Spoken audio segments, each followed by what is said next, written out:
Have you ever made a decision that felt right in the moment, but later you sit there thinking, why did I do that? And the more you think about it, the worse it feels. That feeling is regret, and it is not random. It is your brain doing exactly what it was designed to do. Let me explain. When you make a decision, your brain is not using full logic. It is using shortcuts. Psychologists call these mental shortcuts heuristics. They help you decide quickly without thinking too much, because your brain is built to save energy, not to be perfect.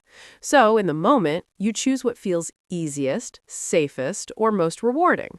But here's the problem. What feels right now is not always what is right later. Now, here's where things get interesting. There are actually two different systems in your brain working at the same time. One is fast, emotional, and automatic. The other is slow, logical, and analytical. This idea comes from psychologist Daniel Kahneman. He called them System 1 and System 2. System 1 makes quick decisions based on feelings. System 2 takes time and thinks things through. But most of the time, System 1 is in control because it's faster. So you act quickly, you choose quickly, and you move on. But later, System 2 wakes up and starts analyzing everything. Now you think about all the alternatives, all the better options, all the things you could have done differently. This is called counterfactual thinking. Your brain creates what-if scenarios. What if I said this? What if I chose that? What if I waited? And suddenly, your past decision feels like a mistake, even if it made sense at the time. Now, here's a crazy part most people do not know.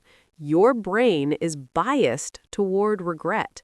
Research shows that people tend to remember negative outcomes more strongly than positive ones. This is called negativity bias. It means your brain gives more weight to mistakes than successes. So, even if you made 10 good decisions and one bad one, your mind focuses on the one bad decision, and that creates regret.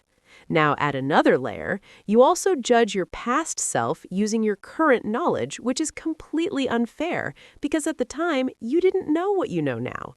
But your brain ignores that. It compares your past decision to your present understanding, and that creates the illusion that you should have known better. This is called hindsight bias. It makes events feel predictable after they have already happened. So you say, I should have seen this coming. But in reality, you couldn't. Now, here's another reason regret happens. Too many choices. Research shows that having more options actually makes people less satisfied with their decisions. Because when you choose one option, you're also rejecting all the others, and your brain keeps thinking about what you missed. This is called opportunity cost thinking, and it creates doubt, even if your decision was good. Now, here's something even deeper. Regret is stronger when you feel responsible. If something bad happens and it was out of your control, you feel disappointed. But when it's your choice, you feel regret because your brain connects the outcome to your identity. You start thinking, I made a bad decision. Maybe I'm bad at making decisions. And that makes the feeling heavier. Now, here's the truth. Regret is not a mistake. It's a signal. It's your brain trying to learn, trying to improve future decisions. But most people use regret the wrong way. Instead of learning, they replay the past again and again and get stuck. This is where regret becomes harmful. So what's the solution? Not to avoid regret, that's impossible, but to understand it. First, realize that you made the best decision you could with the information you had. Second, limit overthinking, because more thinking doesn't always lead to better answers. And third, shift from what-if thinking to what-next thinking. Instead of asking, what if I chose differently, ask, what can I do now? Because the past cannot be changed, but your next decision can. And that's where real control is.